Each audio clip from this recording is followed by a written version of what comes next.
once again to the Tandie Jacobs Born2Differ show. My name is Tandie Jacobs and I'm absolutely excited about the guest I have today. And it's none other than a lovely, God-fearing, powerful woman by the name of Auntie Mimiey, or known as Miriam Mukwenda-Mutize. Miriam Mukwenda-Mutize, but also known aka Auntie Mimiey. Right. Auntie Mimiey, thank you for being on the show today. Thank you so much, Tandie. It's absolutely wonderful to have you, and you are an absolutely role model. Oh. Thank you so much, Tandie. I'm honored to be here. Thank you for inviting me. No, honestly, thank you for coming. So, Auntie Mimiey, there is quite a lot about you, a lot of things that you do.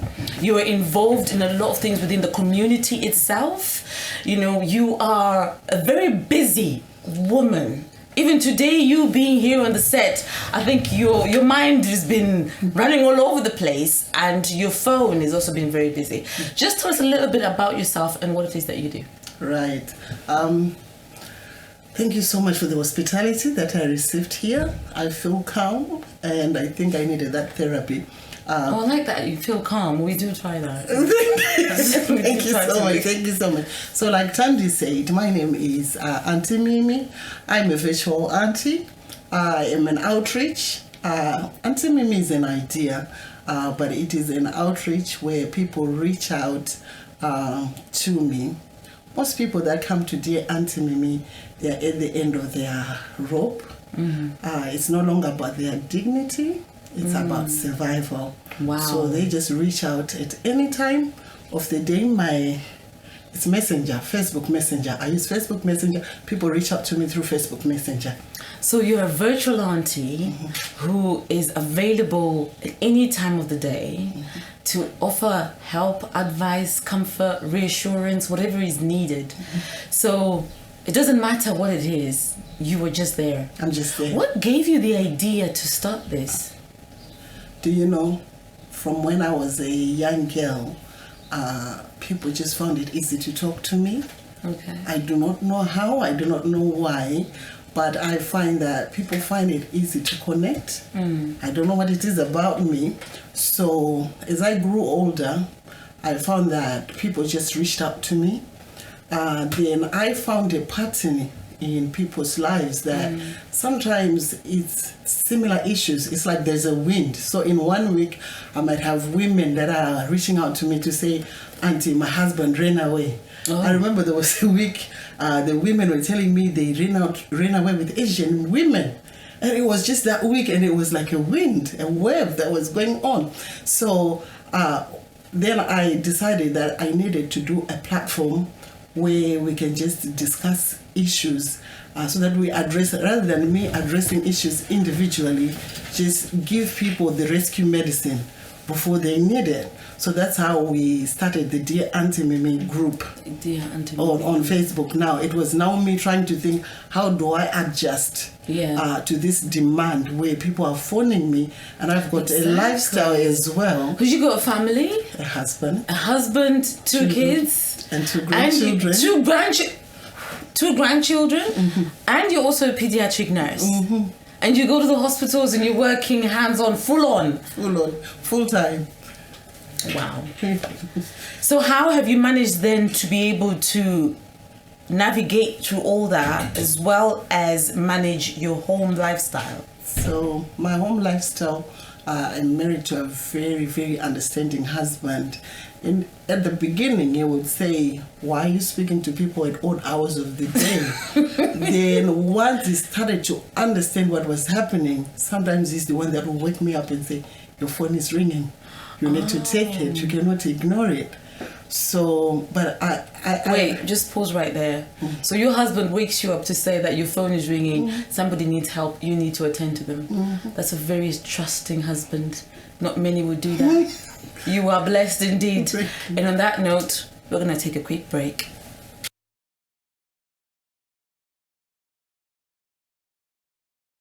Hi and welcome back to the Tandie Jacobs Born2Differ show, where I'm sitting here with Miriam Mukwenda-Mutize, who is a virtual auntie, well known on social media platforms as Dear Auntie Mimiey, who said she is available 24/7 and how blessed she is to have a wonderful husband as well.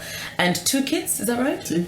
3 kids. 3 2 kids. grandchildren. And 2 grandchildren. You know, you were absolutely blessed. So tell me something. Besides you being there virtually with people and supporting them as well, and being a paediatric nurse, I must say most people who are found with paediatric nurses are very warm, because it's a lot to be a paediatric nurse.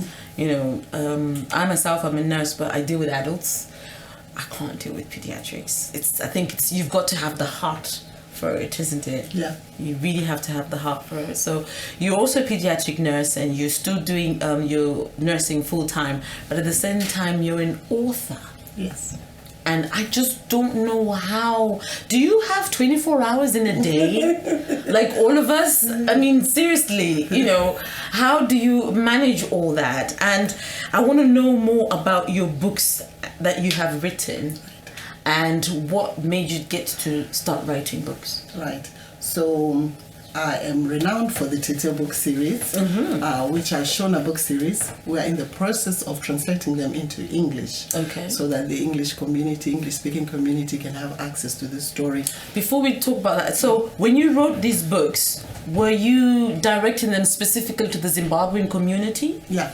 So I was directing them to the Zimbabwean community. One, I needed to address the evolving cultural practices that we are seeing. We're seeing role changes in the diaspora community, where the husbands are now changing nappies and diapers, which that was taboo. But all these changes are happening, and as they are happening, the extended family, they were struggling with it. So some of the problems that I was seeing on the platform were that maybe Tete is giving problems because the husband is helping the wife. The wife, yes, and Tetes are not very understanding. Like, you've eaten something. Yes. Maybe your wife put something in the food that you were eating, you know, because you're now doing things that you're not supposed to do. Yes. You know. And and there were a lot of issues that surround the woman in terms of what age should you get married. I think there's a certain age, when you get to that certain age, people are expecting you to be married. And you have the pressure on yourself to say, I must be married by this stage. By this stage. Yeah, so this story, the Tete book series, evolves around a young woman called Violet. She's a spinster. She's of married age. Her fiance let her down. You went and impregnated a girl. Oh. The girl did not have one child, she had twins. Oh. So that is like a point of no return. Oh, yes. But he's coming back to Violet and he's saying, actually, you are the one for me. And Violet is at that age where she's thinking, what do I do? Am I at that age where I need to be married, or am I going to pass my age? Then we talk about chastity. How our culture centers around the woman's chastity. Then at what age do you think, you know what, I'm just gonna give up everything? Yeah. Or do you hold on to your chastity until you're 40? Yes. Keep your legs crossed, everybody. Keep the chains, everything locked up. So she herself is a woman, but she's also a Tete. Her brother's got daughters as well of a married age. They're expecting her to teach those girls, because she's a respected person, she's a Tete. So Tete looks at the roles of the woman as a Tete in our society. So a woman, you can be Tete at any given time. Yes. Whether by choice or not by choice. And there's a lot of bickering that goes on in the book, and the pressure is coming from women. So you've got 2, it's very interesting what you've said, and you have Tete Volume 1 and Tete Volume 2. And it's a continuation in the books? Yeah. Okay. And it's not which I think is quite interesting, is that it's a reality. It's a real life not synopsis as such. What would you call it? A story? So we are telling a story based on facts. Yeah, it's factual. It's factual, but we are telling a story. So it's fictional characters, but based on reality. Of exactly what happens. Of what happens. And this is what happens based in here in diaspora or in Zimbabwe? So the fusion of both communities. Okay. Yeah. So the diaspora and where we come from. At what point do we separate ourselves from what we were taught as we were growing up? At what point do we say we're no longer eating sadza? Why would we stop eating sadza? That's it. So if you will not stop eating sadza, how would you change some of the customs? How will you then transition? Because for you it is natural to eat sadza. It is natural that the wife carries out the house chores. So when you see your brother doing the house chores and the wife is maybe in bed lying because she's come from a long day, how do you take it? Because it's natural, like you said. It is quite interesting, isn't it, what you were saying, that it is quite natural, those things, and we have a certain level of expectation, most especially when it's your sibling or it's the mother or the father who is seeing their child going through this, and we haven't transformed in our minds. We haven't caught up with the times or the season, neither have we adjusted to the environment that we're living in. That it's not always going to be the same as it was back in Zimbabwe, back home. Neither is it that the times that, even if we are in Zimbabwe, the way things were done at that time, things have changed greatly. You know, wow, that is really, really good. And I think one of the key elements as well that we address is the separation of people that are married. So you are married, the husband comes to the diaspora or the wife comes to the diaspora, then they don't get the stationery, they don't have the legal status, they can't bring their spouse over. Now, Auntie Mimi, that is a separate topic on its own, to be honest, because there is a lot of issues around that, isn't it? And how it disrupts the family, and how it disrupts the unity, the love, and the time spent away. And how long do you hold on to a relationship when you're supposed to hold on forever? For 5 years. If I separate my husband, you're supposed to wait until we meet up. Is that realistic, though? Auntie Mimi, we're going to take a quick break.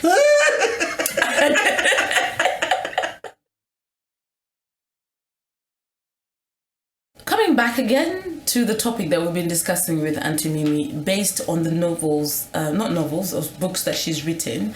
The most popular one is Tete Volume 1 and Volume 2, which is a story that she's written, fictional but factual, of things that happen in diaspora as well as in Zimbabwe. And before we took a quick break, we talked about relationships or marriages, and then one is in a different country and the other partner, and how long you were supposed to hold on to that relationship. Is that not dependent? I mean, to be honest with you, I feel it's a topic that needs to be really pulled apart, left, right, and center. And I suppose that's where you, dear Auntie, or Auntie Mimi, comes in, because would you not fight to try by all means to keep this relationship? If you personalize it, I have to answer it personally, but I'm going to put it on the third part, because my husband might say, what were you saying there? Oh, yes, you're very careful now. But I have worked with women that are devastated because they went back home, they found the husband that they've been separated for over 5 years because they couldn't travel, because they didn't have documents, and they found him with another woman and with children. And they are devastated, and it's like it's the end of the world. But should we not prepare ourselves as women? Should we not count our cards right and think, you know what, actually this is not feasible? What, to keep the relationship long distance? Is it not feasible? Not to know that your husband could actually take another wife if you're separated for 5 years. It's both ways though, isn't it? That maybe the woman herself could find another husband. Definitely. And think, I need to move on. But then is the question not how long then should you wait? How long? If it's not going to work, because I think that's where honesty comes in and communication comes in. Be open and transparent. That if it's not going to work, it's either one comes back or something. Because what is the point? Especially if it's a marriage. Yeah, that's the question. What is the point of being married and living 5 years apart? What is marriage? What constitutes a marriage? Okay, I'm going to invite you to the marriage seminar. Okay, I don't know if I This is a question that we have to ask ourselves. Tete. For those of you that don't know, Tete in English means auntie. So dear Auntie Mimi is the same as saying Tete, whom in our culture is a person who we very much respect. Okay, so coming back to your books, you have written more books. It's not just Tete Volume 1 and Volume 2, but you've written more books. How many books have you written in total? So to date, the published ones are 4. 4. Yes, Okay. we've got another book coming, Tete Volume 3, because these are cliffhangers. Because these people are living, people want to know what then happens. But I've written a book that is close to my heart called Sheena. And Sheena literally is about child abuse. Okay. So I was just contrasting the social services here and in Zimbabwe. Okay. Do we have social services? What happens to children who are being abused in the home environment? And we know that that child in that house is being abused. There's no structures to protect that child. So in my mind, I was thinking, what could we do? So I just gave this story about this orphan that was being abused. Okay. Yeah. Wow. Yeah. How long has it been since when did you leave Zimbabwe to come to live in the diaspora? So I came to live in the diaspora in 1997. And it wasn't a long distance marriage or relationship, was it? I was in a long distance relationship with my husband, who was my boyfriend then, and we lived apart for 6 months. Okay. And he came. It couldn't get to a year or 5 years? No. You were not going to have that, were you? No. I could have waited, but I don't know whether I could have waited. So I said, come over. Quickly, come over, let's do it. Okay, so, but clearly your heart and your passion is still very much in Zimbabwe, considering most of the books, all the books that you've written are about both Zimbabwe and the diaspora, isn't it? What would you, what inspired you, or who inspired you to do this? I mean, with everything else that you have going on, how did you then think, I want to put this into writing? So, like, for instance, the Tete book series, I wanted to just, for people to open their minds. Women, if you see a woman when she's down, she's really down. But I was thinking, actually, we don't need to be down. We just have to look at reality. We have to understand what are the pros and cons of the lifestyle that we're leading. What choices do we make? Okay. Yeah, so empower yourself rather than to get to a point where you literally go into depression. In Tete Volume 1, I discuss when this girl wants to die. She's not eating because of a man. She stops eating because of a man. Why should you stop eating because of a man? No. But I think we do not orientate ourselves. We do not prepare ourselves. When we get married, we think, my marriage is going to last forever. You do not prepare yourself that actually maybe I might make challenges. Yeah. So if you think like that, are you not a woman of faith? How much does Christianity play in some of the decisions we make? Auntie Mimiey, you kind of ask questions, you throw things, which at the same time I'm thinking, okay, that's another topic that we need to have. That's another topic that we need to have. And correct me if I'm wrong, but I think you said that you wanted to, one of these books that you've written, you actually wanted it to be a film or something to be done about it? Yeah, so the readers, their feedback, they say they want to see this on the screens. Oh. Yes, I have contracted someone to do the script. Okay. I've had people that have come to me to say, Auntie, we want to shoot this movie for you. Okay. I've just been so busy. I do not know how I can screen them to see whether they are good enough to do this project. I cannot take. I want to work with people that understand our culture. Of course. Yes. Yeah, that when they are translating what is being said in the book, they can bring it to life. Yes. So we are working on it, but Okay. I'm hoping soon Tete will be on screen. Wow, that is amazing. We can't wait to hear that, or to see it, beg your pardon. What would you say to, as you know, this show is about Tandie Jacobs' Born to Differ, and we believe everybody is born to be different. Everybody's got their own uniqueness, their own style of doing things.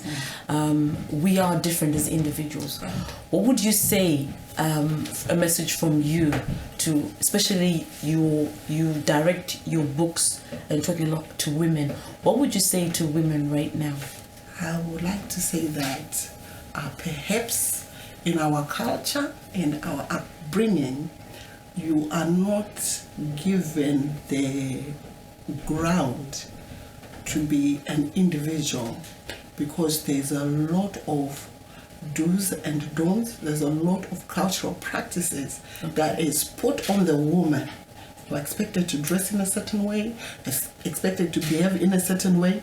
So I feel that limits the woman. It does, yeah. So it is up to you as an individual to identify the strengths that are in you and to rise above those stigmas.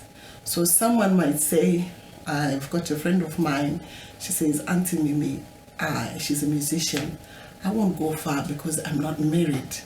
And I tell him, no, your voice is you. You don't need a husband, it is your voice. But time and time again, she just feels like because she's not married, somehow she doesn't meet the criteria. Wow. But how it does that, it comes from the society. So my writing the Tete book series, I wanted us as women to see that we can bring about change. Yeah. The men, if we were to ask them, they don't care. They don't care if their brother's wife comes wearing shoes like that. They just know that's his wife. But it is us, the women, who say, why is she dressed like that? It is us women that say, oh, she's marrying someone who's got a child. It's not the men. The men don't care. No. We are the ones who have upheld the practices that bring us down. And we are the ones that can bring that change. Exactly. I like that. Indeed, the society has got a lot to play with how women are and how we perceive ourselves. But once we look from the inner side of what we're doing and what we want to do, what we believe in, that should be able to shine. We should give birth to it and let it shine and be above everything else. It doesn't matter the thing is, you talked about criteria. Whose criteria is it at the end of the day? That's a good question. Who wrote that criteria? Who put that checklist down to say this? Do you know what I mean? It's a lot of pressure that we give ourselves, not realizing that we don't need to give ourselves that level of pressure. Yeah. And to be honest with you, I think many of us, including myself, once upon a time, I was in that same situation. But I'm glad it's a bit different now. Well done. And when we come back, we are going to do a 1-minute questions about you. Okay. We'll be right back.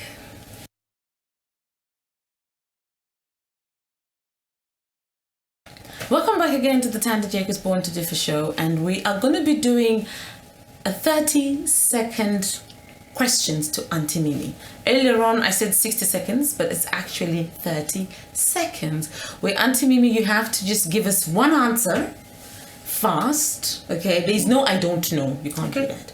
The questions are split into two. The first 5 we want the correct answers, and the second 5 we want the wrong answer. Okay. And if you get everything right, you will get a prize. Okay. Yes? Okay, are you ready? I'm ready. Is the time ready? And we are ready to go. Time starts now. Who is your role model? My mom. In a fire at home, what would you grab first? My kids. Toilet roll, do you put it up or down?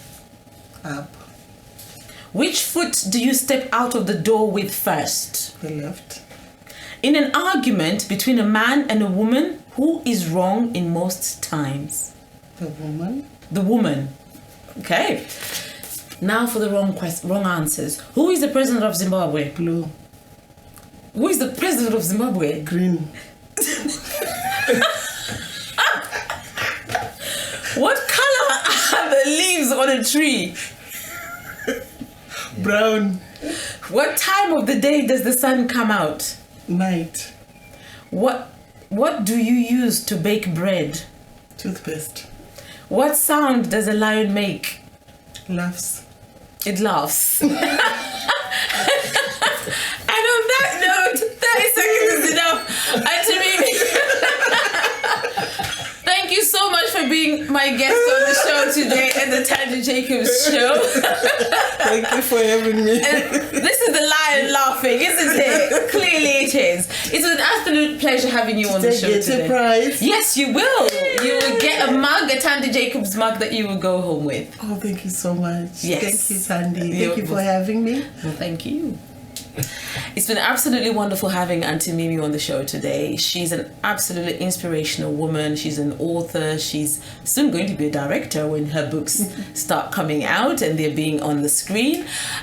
She's also an Auntie Mimiey who is available virtually to anybody and everybody 24 hours a day. She's a pediatric nurse, a woman of many hats. And the amazing thing about it, she does it with a smile on her face. Oh, thank you. It's been absolutely wonderful having her on the show today. And from the Tandie Jacobs Show, see you next time.